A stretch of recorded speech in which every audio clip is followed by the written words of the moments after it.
आप सभी का इंडियन रूमेटोलॉजिकल एसोसिएशन और integrated health and wellbeing council, जो कि भारत का प्रमुख स्वास्थ्य जागरूकता संस्थान है, के द्वारा चलाए जा रहे इस रूमेटोलॉजी वीक में स्वागत है। मेरा नाम कमल नारायण है और मैं आईएसडब्ल्यू काउंसिल का सीईओ हूं। पिछले कई सालों से और विशेषकर कोविड की महामारी से जूझने वाले पिछले एक साल में हम स्वास्थ्य से जुड़ी उन तमाम जानकारियों को आप तक पहुंचाते रहे जो आपको एक स्वस्थ, सुरक्षित और खुशगवार जिंदगी जीने में न सिर्फ मददगार हों, बल्कि तमाम बीमारियों से लड़ने और बचने में भी सहायक हों। इस रूमेटोलॉजी वीक के दौरान, जिसमें हम आप तक रूमेटिक डिजीजेस, जो कि वो बीमारियां हैं जिनका कारण हमारी अपनी रोग प्रतिकारक शक्ति का बागी हो जाना होता है, के बारे में जानकारी पहुंचा रहे हैं। 7 भाषाओं में चल रहे इस रूमेटोलॉजी वीक का आज तीसरा और आखिरी चरण है। पिछले दिनों में हमने रूमेटॉइड आर्थराइटिस या गठिया और एंकिलोजिंग स्पॉन्डिलाइटिस, जिसे स्पाइन का गठिया भी कहते हैं, के बारे में देश के कई जाने माने विशेषज्ञों से चर्चा की और आज का हमारा विशेष सेशन लूपस के बारे में है। आमतौर पर बुखार, कमजोरी, त्वचा में चकत्ते या रैशेस, बालों का झड़ना जैसे लक्षणों को हम बहुत गंभीरता से नहीं लेते। हालांकि इनमें से कुछ सिम्टम्स कोविड-19 की इस महामारी के समय में काफी भय पैदा कर सकते हैं, लेकिन सामान्य समय में हम इन्हें छोटी मोटी समस्याओं के तौर पर ही देखते हैं। लेकिन ये आपको बता दें कि लूपस जैसी ऑटो इम्यून बीमारी के भी शुरुआती सिम्टम्स ऐसे ही हो सकते हैं। वैसे तो बहुत सी रूमेटिक रोगों की तरह लूपस के बारे में लोगों में जागरूकता का काफी अभाव है, लेकिन आप में से वो लोग जो इंटरनेशनल पॉप म्यूजिक में रुचि रखते होंगे, उन्हें शायद मालूम होगा कि इस बीमारी की काफी चर्चा तब हुई जब 2010 में मशहूर सिंगर लेडी गागा और 2015 में सेलेना गोम्स भी इस बीमारी से प्रभावित पाई गई। रोगों से बचाने वाली शक्ति से ही होने वाली अन्य सभी बीमारियों की तरह लूपस का भी समय में पता लगाना और सही डॉक्टर से सही इलाज कराना बहुत जरूरी है, क्योंकि अगर इसे बिना इलाज के छोड़ दिया गया तो ये बीमारी को जटिल कर शरीर में और भी कई सारी समस्याएं पैदा कर सकती है। अब लूपस को पहचाने कैसे और कब किससे परामर्श करें या कैसे इसका प्रभावी तरीके से इलाज करें, इन सभी बातों को विस्तार से हमें समझाने के लिए आज हमारे साथ भारत के इस क्षेत्र के 2 प्रमुख विशेषज्ञ जुड़ रहे हैं। तो मैं स्वागत करता हूं हैदराबाद के निजाम इंस्टीट्यूट ऑफ मेडिकल साइंसेज में रूमेटोलॉजी और क्लिनिकल इम्यूनोलॉजी विभाग की प्रमुख प्रोफेसर डॉक्टर लीजा राजशेखर का। 2 दशकों से भी अधिक अनुभव वाली डॉक्टर राजशेखर की लूपस और वैस्कुलाइटिस जैसे रोगों में विशेषज्ञता है। बहुत बहुत धन्यवाद डॉक्टर लीजा कि आज आप हमसे जुड़े इस प्रोग्राम के लिए। हमारे साथ भारत के बहुप्रतिष्ठित मेडिकल इंस्टीट्यूट PGIMER चंडीगढ़ में क्लिनिकल इम्यूनोलॉजी, रूमेटोलॉजी और इंटरनल मेडिसिन के प्रोफेसर डॉक्टर अमन शर्मा भी जुड़ गए हैं। डॉक्टर शर्मा रेयर रूमेटोलॉजिकल बीमारियों में एक जाना माना नाम है और इस सब्जेक्ट में कई सारे रिसर्च पेपर लिख चुके हैं। डॉक्टर शर्मा की इन बीमारियों के बारे में जन जागरूकता को लेकर गहरी दिलचस्पी है और उन्हें आप समय समय पर मीडिया के माध्यम से इन बीमारियों के बारे में चर्चा करते हुए देख सकते हैं। तो डॉक्टर शर्मा, एक बार फिर आपका आईएसडब्ल्यू काउंसिल के कार्यक्रम में स्वागत है। तो चलिए आज शुरू करते हैं लूपस पर इस स्पेशल प्रोग्राम के बारे में। तो मैं डॉक्टर लीजा राजशेखर से शुरुआत करता हूँ। डॉक्टर राजशेखर, हालांकि थोड़ा बहुत पढ़ करके इंटरनेट पे मैंने लूपस के बारे में कुछ चीजें बताई हैं लोगों को और कुछ शुरुआती लक्षण भी बताए। आपकी तरफ से ये लूपस क्या बीमारी है और इसे कैसे लोग समझ सकते हैं कि उनको लूपस हुआ है? क्या लक्षण होते हैं इसके शुरुआती सिम्टम्स? तो पहले तो मैं इसके लक्षण के बारे में थोड़ा बताऊंगी, उसके बाद बीमारी क्या होती है, क्यों होती है, उसके बारे में बताऊंगी। तो इसके जो लक्षण है, ये बीमारी मतलब पूरे शरीर में होती है, किसी एक अंग में नहीं। तो इसलिए इसके सबसे कॉमन लक्षण है बुखार आना, वजन कम होना और शरीर में बिल्कुल स्फूर्ति न रहना। तो ये सबसे कॉमन लक्षण होते हैं सिस्टमिक लूपस के। इसमें जो यूजुअली ये यंग गर्ल्स में, फीमेल्स में होता है 20 से 40 साल के उम्र में, लेकिन बहुत यंग बच्चों में भी देखा है और मेल पेशेंट्स में भी देखा है और 50 साल के बाद में भी लूपस देखा है। लेकिन अगर जानकारी रखनी हो तो इस बात को समझना जरूरी है कि ये यंग फीमेल्स में बहुत बहुत ज्यादा होती है।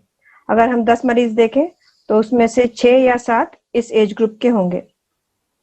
तो थकावट, बुखार और स्फूर्ति शरीर में नहीं रहना ये कई कारण से हो सकती है, लेकिन इसके साथ साथ अगर जोड़ों में हल्का दर्द या ज्यादा दर्द या बाल झड़ना या रैशेज आना, ये जो रैशेज हैं ये कुछ अलग किस्म के होते हैं। इसमें सबसे मशहूर जो रैश है वो उसको हम बटरफ्लाई रैश बोलते हैं, तितली रैश, क्योंकि वो नाक के ऊपर और चीक्स के ऊपर लाल निशान की तरह दिखता है। तो अगर ये देखा हमने तो बुखार वगैरह के साथ, तो लूपस का सस्पिशन हमारे दिमाग में आता है, और जिनको जानकारी चाहिए उनको भी आना चाहिए। ये मुंह पे लाली जो है धूप में जाने से कई लोगों को होती है, लेकिन वो लाली जो रहे और उसके बाद परेशान करे, जिसके साथ इचिंग हो या छांव में आने के बाद भी वो सताती रहे, ऐसा इसको बोलते हैं फोटोसेंसिटिविटी। तो ये भी अगर स्किन पे दिखे, फेस पर या हमारे कंधों पर या हाथों पर, जहां पे भी सन एक्सपोजर हो, तो ये भी एक बहुत इंपॉर्टेंट निशानी है लूपस की। इसके अलावा ब्लड प्रेशर का बढ़ना या पैर में स्वेलिंग आना या बिना कारण के हार्ट में वीकनेस लाइक सांस चढ़ना या कई बार फिट्स आना, तो ये सब कुछ भी हो सकता है लूपस में। लेकिन ज्यादातर रैश, बुखार, स्फूर्तिहीनता और जोड़ों का दर्द, थैंक यू डॉक्टर राजशेखर। वैसे ये सारे सिम्टम्स किसी भी बीमारी के हो सकते हैं, और इसमें लूपस के बारे में शंका करना थोड़ा सा डिफिकल्ट हो सकता है आम आदमी के लिए। तो डॉक्टर अमन शर्मा, लूपस के बारे में पढ़ते समय एक चीज ये भी समझ में आई कि ये डिफरेंट लोगों में डिफरेंट टाइप के सिम्टम्स शो करता है। इट इज नॉट नेसेसरी मतलब कि सभी लोगों को एक जैसे सिम्टम्स हो। तो इसके बारे में आपका क्या कहना है? किस तरीके के सिम्टम्स में ये थोड़ा सा और पक्का मानना चाहिए कि ये लूपस की संभावना हो सकती है? आई थिंक ये बहुत इम्पोर्टेंट सवाल है आपका। मैडम ने बड़ा ब्यूटीफुली बताया कि कैसे डिफरेंट ऑर्गन्स की इन्वॉल्वमेंट हो सकती है, और इम्पोर्टेंट हमने कब सोचना है। जैसे मैम ने क्लियरली बताया कि स्किन फोटोसेंसिटिविटी अलग अलग कंडीशंस में हो सकती है, बट अगर ये जो लक्षण हैं ये इकट्ठे एक ही मरीज में, सो फॉर एग्जांपल वीकनेस आ रही है, स्फूर्ति कम हो रही है, साथ में जोड़ों में भी दर्द हो रहा है, जोड़ों में सूजन भी आ रही है, और उसके साथ ही साथ अगर स्किन पे भी रैश हो रहा है ना, तो स्किन पे रैश आ गया, जोड़ों का दर्द हो गया और साथ में वीकनेस आ गई, या से फॉर एग्जांपल पैरों में सूजन आ गई, तो मल्टी सिस्टम इन्वॉल्वमेंट जब भी होती है तब रूमेटोलॉजिकल डिजीजेस के बारे में जरूर सोचना चाहिए। और अगर ये एक यंग लेडी में हो रहा है, हम जो रूमेटोलॉजिस्ट हैं हम पैटर्न रिकॉग्निशन करते हैं। पैटर्न रिकॉग्निशन मींस अब जैसे कोई एक बिग कैट्स हैं, उनमें अगर धारियां हैं तो हम कहेंगे ये टाइगर है, और उनमें अगर वो गोल गोल चकत्ते बने हुए हैं तो हम कहेंगे ये लेपर्ड है। इसी तरह की अगर सिंड्रोम कॉम्प्लेक्स का जो एक पैटर्न बना के हम वो बीमारी का निर्धारण करते हैं। तो अगर एक young lady in second, young girl और यंग लेडी दूसरे दशक में जिंदगी के या तीसरे दशक में या चौथे दशक में आती है और उसको अमूमन गठिया है और थकावट हो रही है और साथ में उसके कोई स्किन पे कोई चमड़ी पे कोई निशान है, तो डेफिनेटली एसएलई के बारे में सोचना चाहिए। और जो मेन ऑर्गन्स हैं, किडनी इन्वॉल्वमेंट मैडम ने जैसे बताया वो हो सकती है, जिसके कारण या तो जांचों में पता चलता है कि अगर आपने सस्पेक्ट किया और आपने यूरिन का एग्जामिनेशन कराया, या फिर पैरों पे सूजन आई या आंखों के आसपास सूजन आई तो उससे पता चल गया, या कभी ऐसा होता है कि सिर्फ खून की कमी के कारण ये लोग प्रेजेंट करते हैं।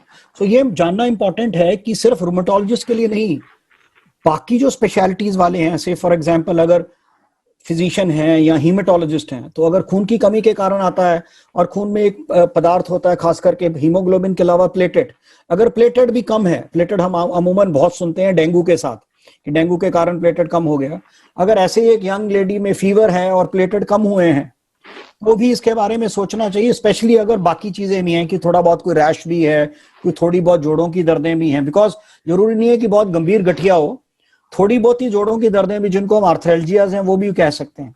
रेयरली सिर्फ ब्रेन इन्वॉल्वमेंट भी प्रेजेंट कर सकता है, या सिर्फ जैसे पेट की इन्वॉल्वमेंट पहली बार प्रेजेंट करती है, वो अगर हम जो पैटर्न बताते हैं तो हम देखते हैं कि कॉमनली 100 में से 70 मरीजों में स्किन रैश भी होगा, जोड़ों में दर्द भी होगा और किडनी इन्वॉल्वमेंट भी काफी स्पेक्ट्रम में हो सकती है, बट रेयरली किसी भी ऑर्गन की इन्वॉल्वमेंट पैसे पहले प्रेजेंट कर सकती है। अगर उसके बारे में सोचें, हमारे को एक अपना दृष्टिकोण वाइड रखना चाहिए डिफरेंशियल डायग्नोसिस में, और एक जनरल फिजिशियन जो हैं उनको इसके बारे में अवेयर होना और लोगों को अवेयर होना, दोनों की अवेयरनेस बहुत जरूरी है। आपने जैसे बताया कि एक पैटर्न होता है और मे बी जैसे चेहरे पे चकत्ते आना या रैसेस आना 70% केसेस में हो सकता है, बट कई बार ऐसा होता है जैसे कि इसमें कुछ ऐसी भी सिम्टम्स हैं जैसे कि रेस्पिरेटरी प्रॉब्लम्स होना या पल्मोनरी प्रॉब्लम्स होना। तो इनको कैसे कनेक्ट करे कोई लूपस तक, और उसमें ये क्या पाथवे बनता है जब वो इन सब चीजों के लिए कोई एक जनरल फिजिशियन के पास जाएगा, तो जनरल फिजिशियन कैसे ये डायरेक्ट कर सकता है कि it can be a rheumatological disorder?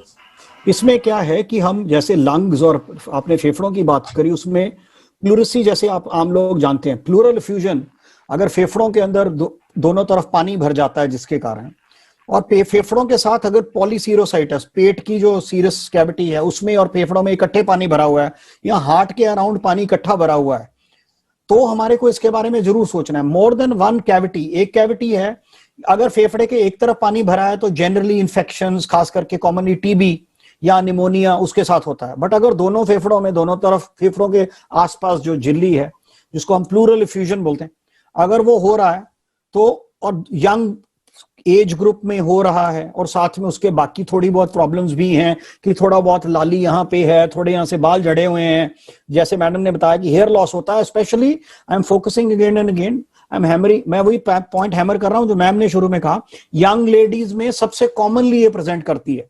तो उसमें हमें, और कॉमन प्रेजेंटेशन ये है, रेयर प्रेजेंटेशन में फेफड़ों के अंदर फाइब्रोसिस, जैसे एपिकल फाइब्रोसिस हो जाता है, या एक बहुत खतरनाक प्रेजेंटेशन होती है जिसको हम लंग हेमरेज कहते हैं। तो फेफड़ों के अंदर जो वेसल्स हैं, छोटी छोटी वेसल्स, वो एकदम से रप्चर करना शुरू कर जाती हैं, जिसके कारण सडनली सांस चढ़ता है, बलगम में खून आता है और मरीज कई बार बहुत रैपिडली डिटीरियोरेट करता है।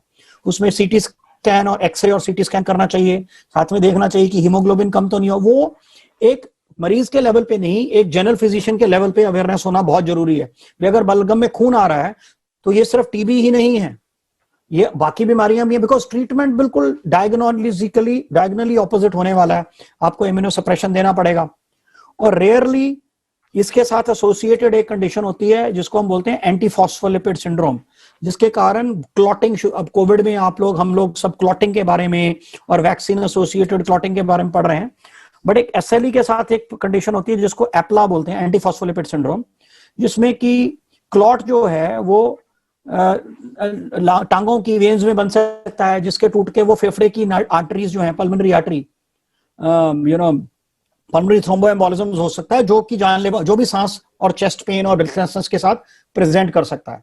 सो ये सारे जो अगर यंग फीमेल में पल्मोनरी थ्रोम्बोएम्बोलिज्म अनएक्सप्लेन्ड है और उसमें थोड़े बहुत ये इफी सिम्टम्स हैं जो हम सबने बताए, तो इसके बारे में जरूर सोचिए। We can only diagnose if we think about this. जी, डॉक्टर राजशेखर, जैसा कि आपने भी बताया और डॉक्टर अमन शर्मा ने भी इसी बात को कि यंग लेडीज में या यंग विमेन में ज्यादा होता है और यही शायद एज भी होती है माँ बनने की, तो प्रेगनेंसी को लेकर के इसमें क्या लूपस का कुछ इम्पैक्ट हो सकता है अगर किसी को लूपस है? क्योंकि चूंकि हम यंग विमेन की बात अभी कर रहे हैं, तो मेरे ख्याल से ये, क्योंकि चाइल्ड बियरिंग एज में इस बीमारी का होना शायद ज्यादा पाया गया है, तो इसका प्रेगनेंसी से क्या ताल्लुकात है और क्या प्रभाव है उस पर? प्रेगनेंसी से इसका डायरेक्ट रिलेशन नहीं है, लेकिन प्रेगनेंसी पर लूपस का होना बहुत प्रभाव देता है, क्योंकि मतलब इसमें प्रेग्नेंट होने में कोई प्रॉब्लम नहीं होती, मतलब फर्टिलिटी इश्यूज या इनफर्टिलिटी नहीं होती लूपस में, लेकिन प्रेगनेंसी को 9 महीने तक विदाउट इवेंट कंटिन्यू करना ये बहुत चैलेंजिंग होता है। सो इस चैलेंज को इम्प्रूव करने के लिए यूजुअली हम पेशेंट्स को, लूपस पेशेंट्स को सलाह देते हैं कि जब आपकी बीमारी ठंडी हो, मतलब 6 महीने तक, साल तक आपने कोई ज्यादा प्रॉब्लम नहीं हुई आपको लूपस में, और आपकी मेडिसिन बिल्कुल सेफ मेडिसिन ले रहे हैं जो प्रेगनेंसी में सेफ हों और मेडिसिन बहुत ज्यादा भी ना हो, उस टाइम पर अगर आप प्रेगनेंसी प्लान करें तो इस प्रेगनेंसी को 9 महीने तक इवेंटफुल ना हो प्रेगनेंसी, वो चलाना इजी है। तो यूजुअली क्या क्या इवेंट्स पाए जाते हैं लूपस प्रेगनेंसी में? पेशेंट्स को ब्लड प्रेशर ज्यादा होने का खतरा रहता है। सो प्रेगनेंसी में हाइपरटेंशन लूपस पेशेंट्स में कॉमन होता है। प्रेगनेंसी में बच्चे की ग्रोथ में अफेक्ट होने के चांसेस रहते हैं। सो उसको बोलते हैं ग्रोथ रिटार्डेशन, मतलब छोटे वजन का बच्चा पैदा होता है और उसके साथ जो कॉम्प्लिकेशंस होते हैं, प्रीमेच्योर डिलीवरी, ताकि बच्चे को थोड़े दिन आईसीयू में रखना पड़े, वैसी सिचुएशन भी हो सकती है। और नियोनेटल डेथ, मतलब पैदा होते ही बच्चे का गुजर जाना, ये सब चीजें लूपस प्रेगनेंसी में थोड़ी ज्यादा होती हैं कंपेयर टू नॉर्मल। नॉर्मल में भी बहुत होती हैं, अबॉर्शंस भी होते हैं लूपस में। और इन सब के लिए द बेस्ट थिंग इज कि आप अपनी प्रेगनेंसी प्लान करें और उस टाइम पर करें जब लूपस ठंडा हो। और जब प्रेगनेंसी हो उसमें आपको जो लूपस के लक्षण अगर ज्यादा आ रहे हैं तो रूमेटोलॉजिस्ट के साथ एवरी 1 मंथ 3 मंथ्स टच में रहना है और एक ऐसे सेंटर में डिलीवरी करवानी है या एंटीनेटल चेकअप कराने हैं जहां पर डॉक्टर्स को इस मरीज के, इस बीमारी के बारे में पता हो। बिकॉज सब लोग डर जाते हैं लूपस का नाम सुनते ही, और लूपस में प्रेगनेंसी हुई ये सुनते ही सब लोग डर जाते हैं। पर अगर थोड़ी सी हिम्मत हो डॉक्टर्स में तो ये लूपस प्रेगनेंसीज की सक्सेस रेट बहुत बढ़ जाती है। जी, बहुत बहुत धन्यवाद doctor Rajshekhar for highlighting this part. Doctor Aman Sharma, तो हमने प्रेगनेंसी के बारे में इसमें समझा, लेकिन जो लूपस बीमारी है ये कौन कौन से अंगों को ज्यादा इम्पैक्ट कर सकती है और उनमें क्या कॉम्प्लिकेशंस हो सकते हैं, और क्या इसे हमें मतलब क्या ये एक जानलेवा बीमारी है क्या, या एक जनरल मैनेजेबल क्रॉनिक डिजीज है? देखिए, अगर टाइम पे डायग्नोसिस हो जाए तो ये definitely general manageable chronic disease है, बट ये लाइफ थ्रेटनिंग रूप भी ले सकती है अगर अनकंट्रोल्ड रहे। दो मेजर ऑर्गन जो फ्रीक्वेंसी के हिसाब से जो ऑर्गन थ्रेटनिंग और फिर लाइफ थ्रेटनिंग इवेंचुअली हो सकते हैं, उनमें सबसे इंपॉर्टेंट ऑर्गन है kidney. Renal involvement is very common, बहुत ज्यादा कॉमन होता है। अगर आप देखें तो अलग अलग सीरीज में, डिपेंडिंग अपॉन कि हमने कब देखा है, up to half to 2/3 of patients will have some amount of kidney involvement. और ये कई बार अगर उसको टाइम पे नहीं पकड़ा गया तो वो एक कंडीशन जिसको हम बोलते हैं रैपिडली प्रोग्रेसिव रीनल फेलियर, तो वो एकदम से एडवांस रीनल फेलियर हो सकता है अगर वो इधर सही समय पे डायग्नोज नहीं हुआ, यहाँ सही तरीके से उसका उपचार नहीं किया गया या उसको मेंटेन नहीं किया गया ट्रीटमेंट को। तो क्योंकि ट्रीटमेंट इंटरप्शंस बहुत कॉमन रहती हैं, जो चैलेंजेस ये हैं कि जैसे हमने कहा कि यंग गर्ल्स होती हैं जो ड्यू टू वेरियस रीजंस कई बार शादी से पहले डायग्नोसिस हो जाता है और उसके बाद शादी हो जाती है, चाहे सोसाइटल प्रेशर में या फैमिली प्रेशर में, और उसके बाद कई बार दवाइयां बंद कर दी जाती हैं, उसके बाद रिलैप्सेस होते हैं। ये अनकॉमन नहीं है। तो उसके बाद कई बार बीमारी ऐसी परिस्थिति में फिर प्रेजेंट करती है कि वो ऑर्गन थ्रेटनिंग भी हो जाती है और जानलेवा भी हो सकती है। इसके किडनी के अलावा अगला हो सकता है कि आपने जैसे कहा हार्ट इन्वॉल्वमेंट हो सकती है। हार्ट की बहुत तरह, मायोकार्डाइटिस की तरह प्रेजेंटेशन, हार्ट का जो पंपिंग फंक्शन है वो कमजोर हो सकता है, जिसके कारण हार्ट फेलियर के साथ प्रेजेंट कर सकते हैं, जो कि जानलेवा हो सकता है। और उसके अलावा लंग हैमरेज, मैं ऑलरेडी बता चुका हूं, लंग हैमरेज जो फेफड़ों में एकदम हैमरेज हुई वो लाइफ थ्रेटनिंग हो सकती है। एक ब्रेन के अंदर कॉमन सीजर्स हैं जिसमें दौरे पड़ते हैं। दौरे पड़ने के कारण आप एपिलेप्सी की दवाई दीजिए, दौरों की दवाई, वो कंट्रोल हो जाएगा। बट अगर एसएलई के कारण या फिर एसोसिएटेड एप्ला के कारण अगर स्ट्रोक हो गया और दिमाग की एक बड़ी नस बंद हो गई तो उसके कारण भी जान जा सकती है। रेयरली जो पेट की ब्लड सप्लाई है, जैसे वैस्कुलाइटिस के ऊपर हमने एक बार ये बात करी थी, चाहे पेट की छोटी ब्लड सप्लाई एसएलई के वैस्कुलाइटिस के कारण आंतड़ियों के अंदर जाके आंतड़ियों में जो है गैंग्रीन हो सकता है, आंतड़ियों में रप्चर हो सकता है। तो वो एक सर्जन के साथ सीधा प्रेजेंट कर सकते हैं, पेट में दर्द हुआ, पेट फूल गया, सर्जन ने खोला, बट उसमें एक बड़ा क्लोज कोऑर्डिनेशन चाहिए, मैडम ने जैसे कहा, रूमेटोलॉजिस्ट में और बाकी केयर प्रोवाइडर्स में, ये बहुत ज्यादा जरूरी है। इसके अलावा ये कुछ चीजें हैं जो कॉमनली मेरे दिमाग में आती हैं जो कि लाइफ थ्रेटनिंग हो सकती हैं। अगर कॉमन देखें तो कॉमन में फटीग और जॉइंट इन्वॉल्वमेंट ज्यादा है, बट वो ऑब्वियसली लाइफ थ्रेटनिंग नहीं होती है। बट ये जो चीजें हैं, ये सो बेसिकली जो मेजर ऑर्गन्स हैं इनमें किसी में भी लाइफ थ्रेटनिंग मैनिफेस्टेशन हो सकती है। अगर अनकंट्रोल्ड रहा, समय पर इलाज नहीं हुआ, तब इन कंडीशंस में lupus can trigger to a life threatening situation. Yes. तो मैम, ये डॉक्टर अमन शर्मा ने कहा कि समय पर पकड़ना इस बीमारी को बहुत जरूरी है। तो इसका डायग्नोसिस कैसे होता है और किस तरह के टेस्ट्स की आवश्यकता होती है, कैसे ये पूरा पाथवे बनता है? क्योंकि नॉर्मली ज्यादातर लोग जनरल फिजिशियन के पास जाएंगे या किसी कई बार अगर जोड़ों में दर्द है तो ऑर्थोपेडिशियन के पास जाएंगे। तो ये कैसे पूरा पाथवे बनता है और किस तरीके के टेस्ट से ये एस्टैब्लिश होता जाता है कि पेशेंट को रूमेटिक डिजीज है, लूपस है? तो जैसे डॉक्टर अमन ने बताया, जैसे आप भी बता रहे हैं कि अगर इसके बारे में सोचा, देन फिर डायग्नोसिस मुश्किल नहीं है। पर डायग्नोसिस का मुश्किल यही है कि कोई सोचता नहीं है इस बीमारी के बारे में बहुत देर तक। जैसे आपने शुरू में बोला कि ये तो सारे कोविड में बहुत कॉमन लक्षण है, और अब आजकल हेल्थ कॉन्शियसनेस बहुत हो गई है बिकॉज ऑफ कोविड, और इसलिए ये छोटी छोटी चीजें हम लोग इग्नोर करते रहते हैं। पर अगर अवेयरनेस बढ़ी और हमें लगा कि क्या ये लूपस है, क्या ये फेफड़ों में आया हुआ पानी लूपस है, क्या ये जॉइंट पेन्स लूपस है, क्या ये खून की कमी लूपस के कारण है, तो एक बहुत सिंपल टेस्ट है जिसको बोलते हैं ANA। तो ये है एंटी न्यूक्लियर एंटीबॉडी टेस्ट, इसका सिंपल नाम है ANA, और ये आजकल मोस्ट लैब्स में अवेलेबल है। तो ये लूपस पेशेंट में, अगर हम 100 लूपस पेशेंट्स को देखें तो 98 to 99% लूपस पेशेंट्स में ये पॉजिटिव होता है। जैसे हम बोलते हैं ब्लड प्रेशर की डायग्नोसिस कैसे होता है, अगर ब्लड प्रेशर बढ़ा हुआ हो तो वो हाइपरटेंशन है, अगर शुगर बढ़ी हुई हो तो वो डायबिटीज है। इसी तरह अगर ANA पॉजिटिव हो और ये सब लक्षण हो तो ये लूपस है। ANA पॉजिटिव होने के और भी कई कारण हैं, बट अगर हम सिर्फ अवेयरनेस बढ़ाने की बात करते हैं तो ANA एक ऐसा टेस्ट है जिससे लूपस का डायग्नोसिस कंफर्म हो सकता है। Thank you doctor Rajshekhar.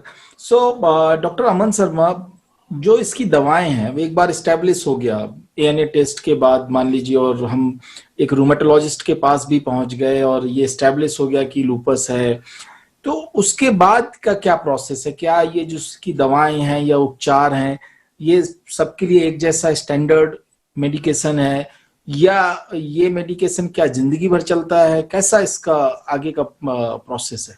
बहुत इंपॉर्टेंट क्वेश्चन है ये। फिर से कुछ दवाइयां हैं, एक दवाई है जो काफी लंबे समय तक चलती है, मे बी लाइफ लॉन्ग ही चलनी चाहिए सारे मरीजों में, वो है hydroxychloroquine. Thanks to COVID again, उस कोविड ने हाइड्रोक्सीक्लोरोक्विन को बहुत घर घर का विषय बना दिया। बट ये एक दवाई है जो कि हर लूपस के मरीज को शुरू कर दी जाती है और अमूमन वो लाइफ लॉन्ग चलेगी। और इसमें ये है कि इवन प्रेगनेंसी, अगर जैसे आपने बात की, मैं एक मौका लेके ये बात कहना चाहूंगा कि अगर प्रेगनेंसी भी होती है वाइल कंट्रोल डिजीज में, उसके दौरान भी ये दवाई कंटिन्यू करनी होती है। It is safe, reasonably safe, in rather it should not be stopped. उसके अलावा हमने स्टेरॉइड देना है, कितना स्टेरॉइड देना है, सारे मरीजों को स्टेरॉइड की जरूरत नहीं होगी। जैसे अगर सिर्फ स्किन रैश है और जोड़ों की तकलीफ है तो all patients may not require steroid, more so for a long period of time. But quantum of treatment और additional treatment इसके अलावा जो होगा, that will depend के बाकी organ involvement कितना है।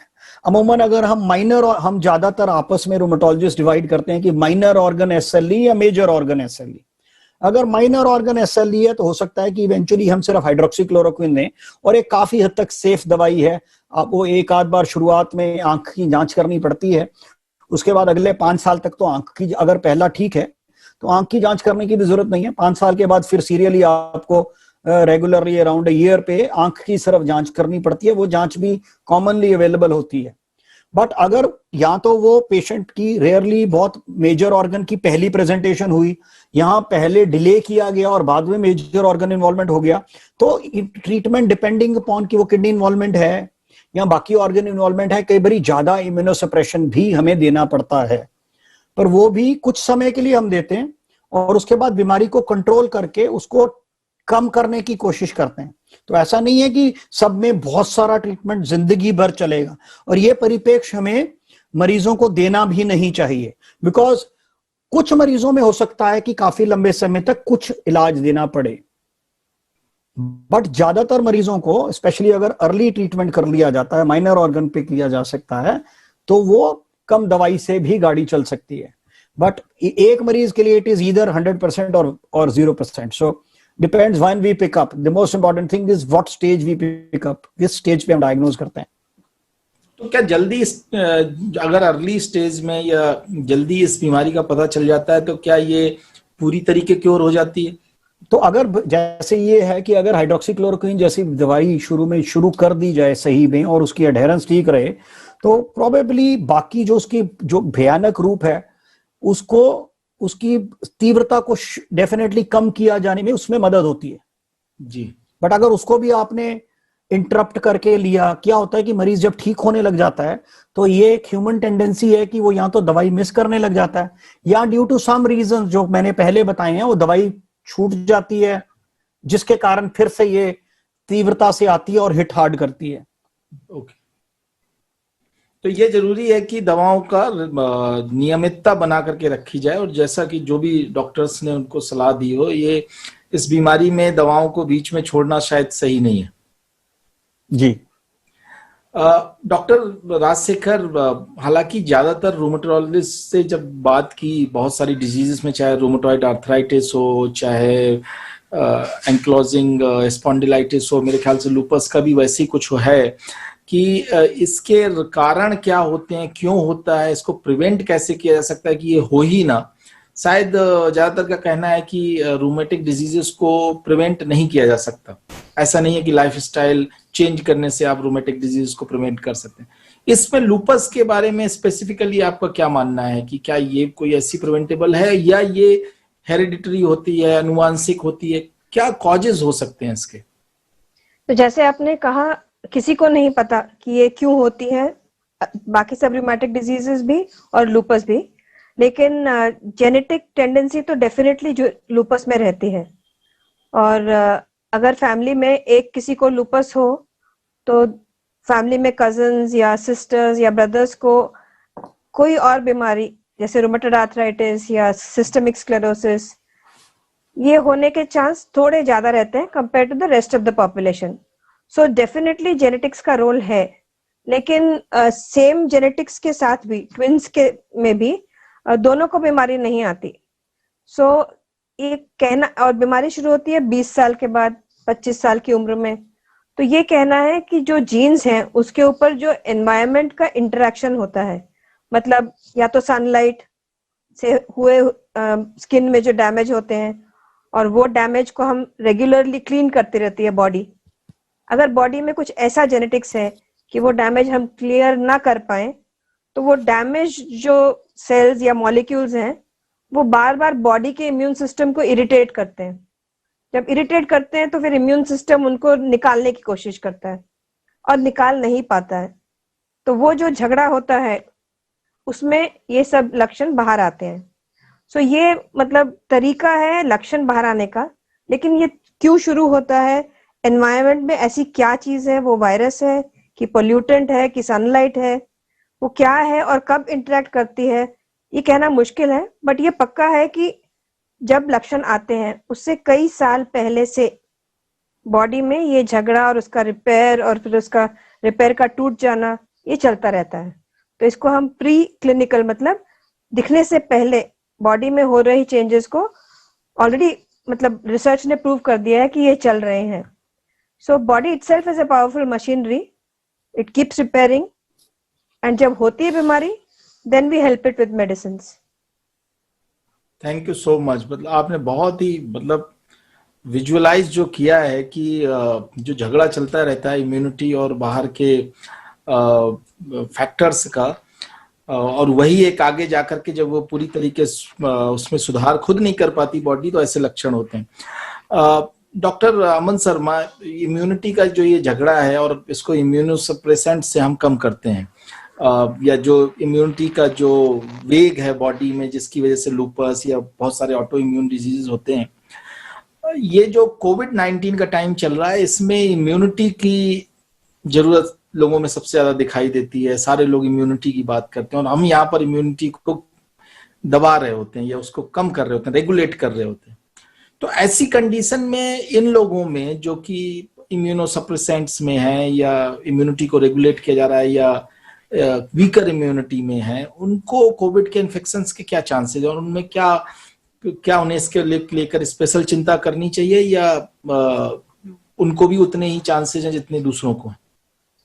देखिए, ये एक बहुत इंपॉर्टेंट सवाल है। फिर से ये डिपेंड करता है कि जो हम लेवल ऑफ इम्यूनोसप्रेशन यूज करते हैं या जो दवाइयां यूज करते हैं वो डिपेंड करता है कि क्या ऑर्गन इन्वॉल्वमेंट थी। जैसे मैंने पहले बताया, सब मरीजों में सेम लेवल ऑफ इम्यूनोसप्रेशन हम यूज नहीं करते। माइल्डर माइनर ऑर्गन में अगर सिर्फ हाइड्रोक्सीक्लोरोक्विन दे रहे हैं तो रिस्क उसका उतना ही रहेगा जितना आम पब्लिक का है। बट अगर हम एक सपोज लंग हेमरेज हुई तो हमको उसको बचाने के लिए साइक्लोफॉस्फाइड जैसी बीमारी दवाई देनी पड़ेगी, या हम एक माइक्रोफेनोलेट दवाई है या एक रिटक्सीमैब हम दवाई शुरू करते हैं। सो अगर साइक्लोफॉस्फाइड या रिटक्सीमैब दे रहे हैं तो वो एक बड़ा प्रोफाउंड इम्यूनोसप्रेशन होगा जिसमें कि रिस्क ऑफ एक्विजिशन थ्योरेटिकली ज्यादा रहेगा। सो अगर तो हाइड्रोक्सीक्लोरोक्विन जैसी दवा चल रही है तो सोशल डिस्टेंसिंग और द यूजुअल नॉर्म्स जो कि एक हेल्दी बंदे को करने हैं। और अगर हम ज्यादा इम्यूनोसप्रेशन दे रहे हैं तो the terms that we call is self isolation और एनहांस्ड सोशल डिस्टेंसिंग। उन लोगों को डेफिनेटली सेल्फ आइसोलेट करना है या एनहांस सोशल डिस्टेंसिंग करनी चाहिए। इसकी गाइडलाइंस हैं, जो भी पढ़ना चाहता है कि बहुत सारे इंटरनेशनल बॉडीज की, और वो देखी जा सकती हैं। But in nutshell I think doctor से पूछा जा सकता है अपने से कि अगर सिर्फ माइनर हाइड्रोक्सीक्लोरोक्विन जैसी दवाइयां तो यूजुअल रिस्क, अगर बाकी डिफरेंट दवाइयों के हिसाब से तो रिस्क थोड़ा बढ़ता जाएगा। वो डिपेंड करेगा कि बीमारी ने किस ऑर्गन को इफेक्ट किया था, जिसके लिए क्या दवा दी गई।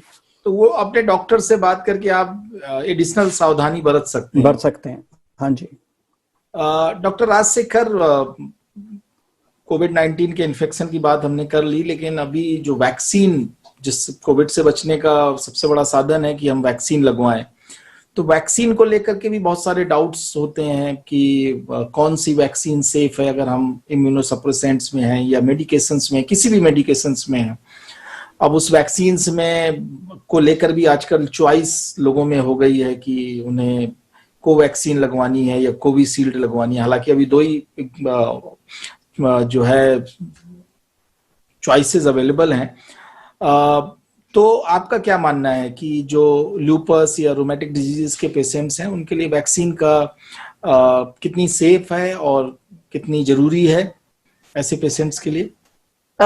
लूपस पेशेंट्स के लिए वैक्सीन उतनी ही सेफ है और उतनी ही जरूरी है जितनी एक आम आदमी के लिए। तो इसमें कोई दो राय नहीं है कि वैक्सीन लेनी चाहिए।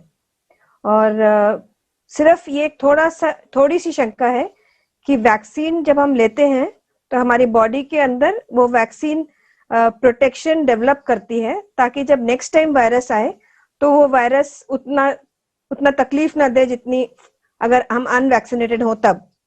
तो लूपस पेशेंट्स में ये जो एंटीबॉडीज डेवलप होती हैं वैक्सीन के बाद, अगर हम ऐसी दवाइयां दे रहे हैं जो एंटीबॉडीज को कम करती हैं तो हो सकता है वैक्सीन का उतना प्रोटेक्टिव इफेक्ट ना आए।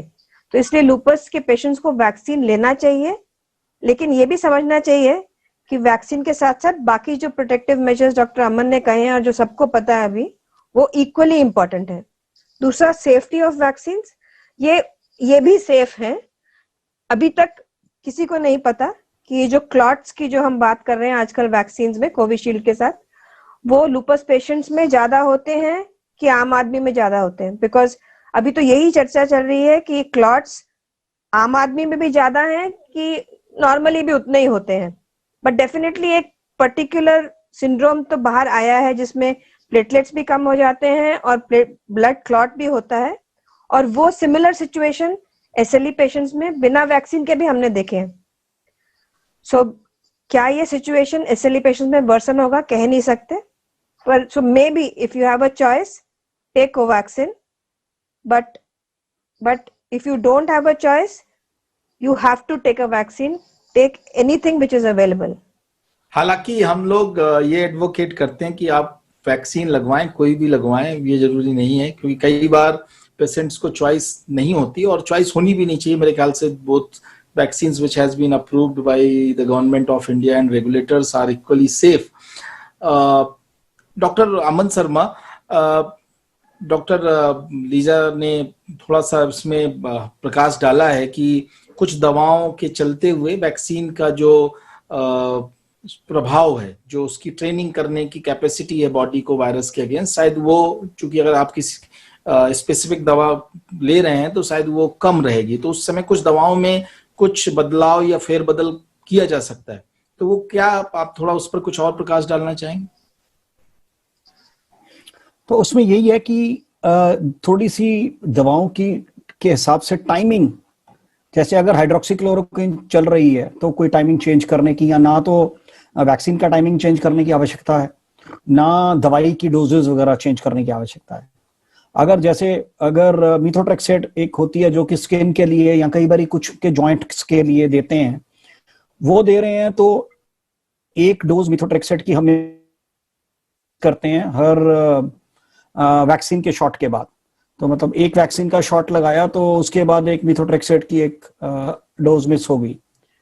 और अगर बाकी बीमारी की दवाइयां हैं, जैसे अगर देखो अगर लाइफ थ्रेटनिंग सिचुएशन है तो उसमें अगर हम साइक्लोफॉस्फेट यूज कर रहे हैं या बाकी मेजर इम्यूनोसप्रेशन यूज कर रहे हैं, तो उसमें हमारे को थोड़ा सा ट्वीक करना पड़ेगा कि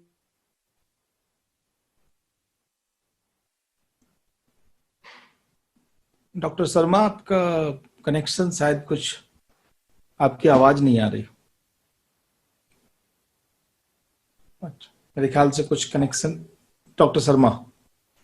हाँ जी, मेरे को लगता है कि बीच में कुछ कनेक्शन का कोई प्रॉब्लम हो गया था। जी जी जी बिल्कुल। हाँ, तो मैं ये कह रहा था कि अगर वो आप डॉक्टर्स के साथ डिस्कस करके कि कुछ एक दवाइयों के साथ, जैसे रिटक्सीमैब है, तो month here and month afterwards वो देखना होता है कि उससे थोड़ा सा केयरफुल रहना होता है।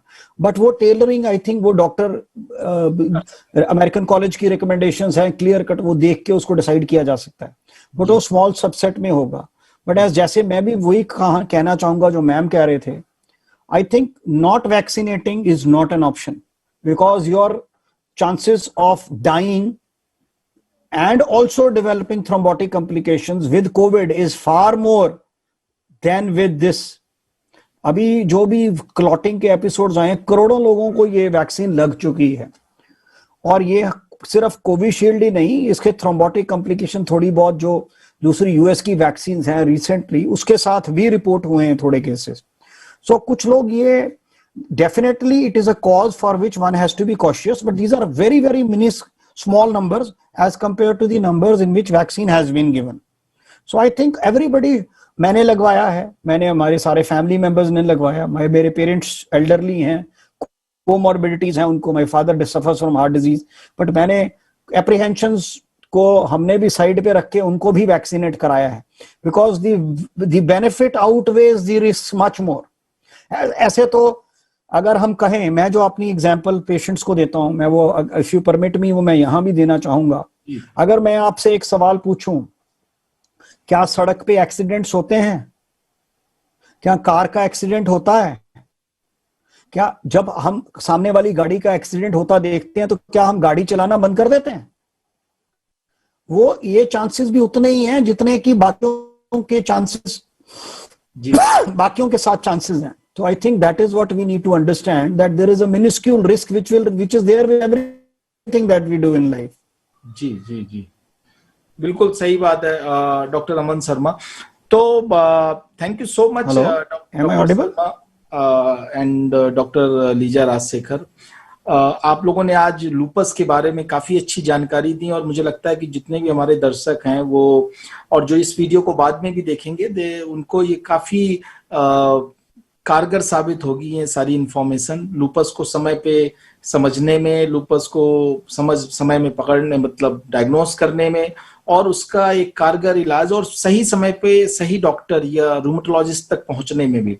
कई बार ऐसा हो सकता है कि शायद ये जो इन्फॉर्मेशन आपने सुनी और आपको लगता है कि आपको एक रूमेटोलॉजिस्ट से मिलना चाहिए, ऐसे कुछ लक्षण आप देखते हैं तो कोशिश कीजिए कि आप किसी रूमेटोलॉजिस्ट से मिल करके अपनी इन समस्याओं का समाधान करें। शायद ये ऐसी एक बीमारी हो सकती है जिसको आप समय पर पकड़ करके एक अच्छा इलाज कर सकते हैं और जो क्वालिटी ऑफ लाइफ है उसको आप बहुत सब्सटेंशियली चेंज कर सकते हैं। तो इसी के साथ हमारा जो ये रूमेटोलॉजी वीक था जिसमें हमने 7 भाषाओं में रूमेटोलॉजी से रिलेटेड जो 3 बड़ी समस्याएं हैं उन पर डिस्कशन किया। देश के बहुत सारे जाने माने डॉक्टर्स डिफरेंट स्टेट्स से, डिफरेंट सिटीज से जुड़े और हमारे कई सारे जो जर्नलिस्ट फ्रेंड्स हैं इन रीजन से, उन्होंने इन प्रोग्राम्स को होस्ट किया बांग्ला में, उड़िया में, कन्नड़ा, गुजराती, तमिल और इंग्लिश, हिंदी। तो आशा है आप सभी को ये सारी इंफॉर्मेशंस बहुत काम आएंगी। जो लूपस या वेस्कुलाइटिस या रोमेटॉइड आर्थराइटिस या एंक्लोजिंग स्पॉन्डिलाइटिस के पेशेंट्स हैं उनको भी ये इन्फॉर्मेशन काफी कुछ काम में आएगी। और इसी के साथ मैं आप सबसे फिर से एक बार अनुरोध करना चाहूंगा कि कोविड-19 के समय पे जो हमारा सबसे बड़ा सुरक्षा और जो सबसे ज्यादा हमें ध्यान रखना है वो ये कि हम अपना कोविड अप्रोप्रिएट बिहेवियर ना छोड़ें। मास्क लगाना, सोशल डिस्टेंसिंग और हैंड हाइजीन, और उसके साथ से साथ जितना ज्यादा से ज्यादा हो सकता है जो आपकी जीविका को इम्पैक्ट ना करे सब्सटेंशियली, आप घर पे रहें, क्योंकि यही एक तरीका है कि हम इस महामारी से बच सकते हैं। और साथ का साथ जैसे कि डॉक्टर अमन शर्मा ने भी कहा और डॉक्टर राजशेखर ने भी कि वैक्सीनेट करना is very very important. Vaccine is the only way we can save more lives, we can save lives. We may not be able to reduce infections फिर भी हो सकते हैं, लेकिन इन्फेक्शन से होने वाले कॉम्प्लिकेशंस बहुत कम होते हैं, ये सारे डॉक्टर्स ने अभी तक हमें बताया। तो इसी के साथ thank you so much doctor Rajshekhar, doctor Aman Sharma और हमारे सारे दर्शक आज जुड़ने के लिए। आप जो है अपने सेहत का ध्यान रखें, स्वस्थ खाएं, अच्छी नींद लें और अपने दिमाग को और जो है एक पॉजिटिविटी की डोज जरूर देते रहें। और इसी के साथ गुड नाइट, सबा खैर एंड शुभ रात्रि।